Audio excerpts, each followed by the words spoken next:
आप देख रहे हैं देश लाइव, देश की आवाज। अस्सलाम वालेकुम, आदाब, नमस्कार, सत श्री अकाल। देश लाइव में आपका स्वागत है। दोस्तों, आज चौथे चरण के लिए देश भर में मतदान हुआ। आज भी कई जगहों से ईवीएम की गड़बड़ी की खबरें आई। अलग अलग जगहों पर जो है वो एक जगह से नहीं, 2-3 जगहों से ईवीएम की गड़बड़ी की खबरें आई और खबरें वही थी कि हमने बटन दबाया फला फला पार्टी का, लेकिन पर्ची निकली बीजेपी की और कमल की।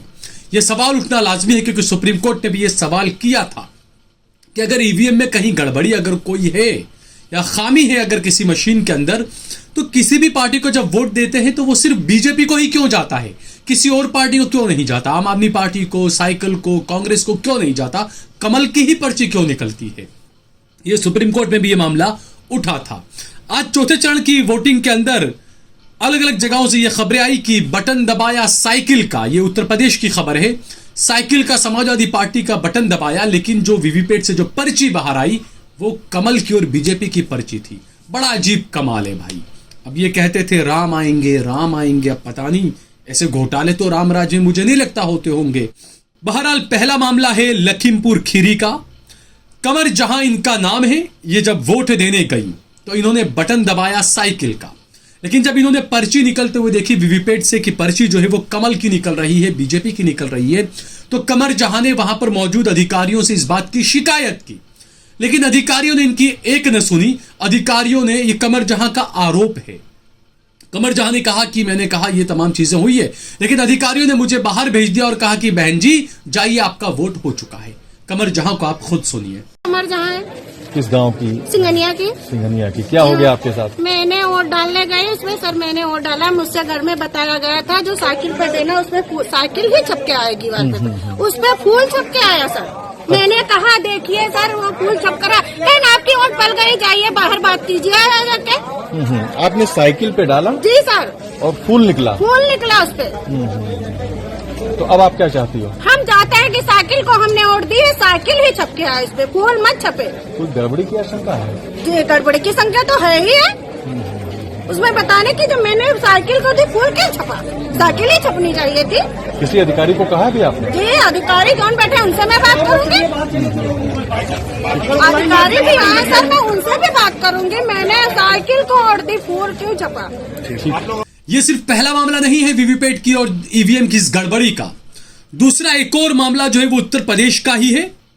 गोला गोकर्णनाथ लखीमपुर खीरी का ही ये भी मामला है। इसी तरह की शिकायत दर्ज की गई है। वोट दिया साइकिल को और पर्ची बाहर आई वीवीपैट से निकलकर कमल की। पर्ची पर कमल ही क्यों निकलता है, ये मैं बार बार बात कह रहा हूं। यहां पर भी जो आरोप लगाया है जिस मतदाता ने, उस मतदाता को आप खुद सुनिए।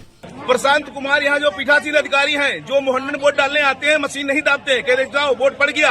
और जब हम डालने गए, हमने साइकिल पर बटन दबाई, कमल का फूल का निशान निकल रहा है। हमारे पीछे 3-4 लोग वो भी डाले, वो भी बटन दाब रहे हैं, वोट नहीं पड़ रहा है। ये धांधली करवा रहे हैं प्रशांत पीठासीन अधिकारी गोला। मैं गोला से बोल रहा हूँ, हसरजा बरकाती, मुन्नूगंज मेरा वोट नंबर है, 575 नंबर मेरा वोट है।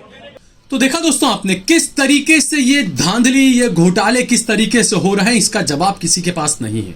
सुप्रीम कोर्ट ने भले अपना फैसला सुना दिया हो, लेकिन ये चीजें इस चुनाव में भी हुई। स्वतंत्र चुनाव आखिर कैसे होंगे? जब मतदाता जाता है और वो बटन दबाता है किसी और पार्टी का, और जब निकलता है वीवीपैट से पर्ची किसी और पार्टी की, तो सवाल उठना तो लाजमी है। लोकतंत्र में यकीन आखिरकार जनता का उठना ही है अगर इस तरह की घटनाएं होगी तो। दूसरा एक और आपको दिखा रहा हूं, अखिलेश यादव, जब उनको ये शिकायतें मिली, जब उन्हें पता चला किस तरह की कुछ धांधली हो रही है, कुछ घोटाले हो रहे हैं, बीजेपी के लोग घुस रहे हैं हर जगहों पर, ये तमाम चीजें, तो अखिलेश यादव खुद जो है वो उतरे और कई पोलिंग बूथों पर अखिलेश यादव ने भी जाकर लोगों से बातचीत की।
इस तरह की कई सारी घटनाएं आ रही है दोस्तों।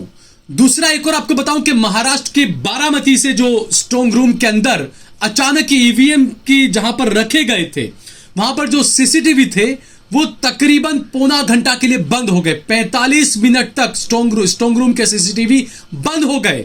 और ये बारामती का मामला है जहां से एनसीपी की सुप्रिया शुले, शरद पवार की बेटी, वहां से प्रत्याशी हैं।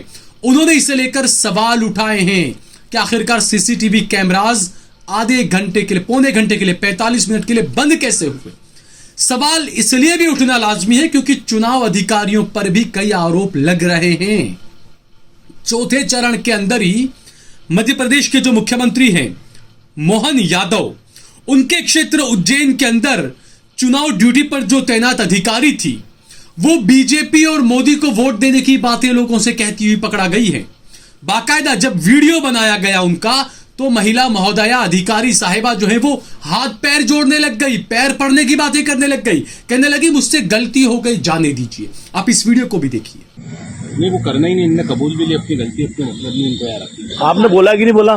सॉरी बोला ना मैंने, बोला तो सॉरी, कान पकड़ के सॉरी बोल रही हूँ। तो काहे के लिए बोला फिर आपने? अरे बाबा सॉरी बोल रही हूँ दादा, मैं तेरे पैर पकड़ लूँ, पैर वगैरह मत है करो ना, ऐसा कुछ भी नहीं है हमारे मन में भी पर नहीं आप हट जाओ, हम लोगों आप तो हमको आप चाहिए ही नहीं यहाँ पे दिन भर।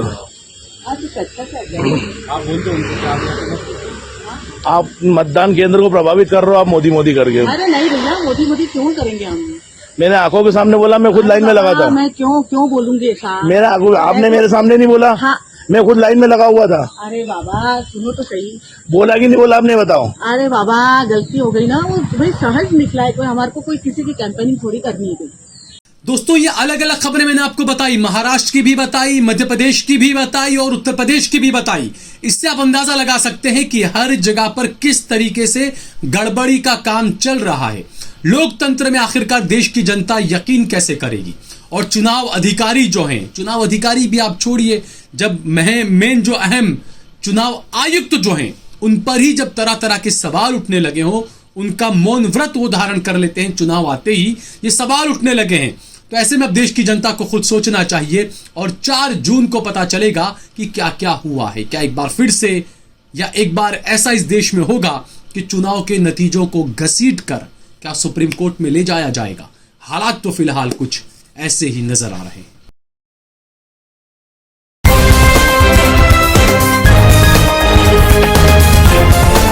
देश और दुनिया की तमाम छोटी और बड़ी खबरों के लिए हमारे चैनल को सब्सक्राइब करना न भूलें और बेल का बटन जरूर दबाएं।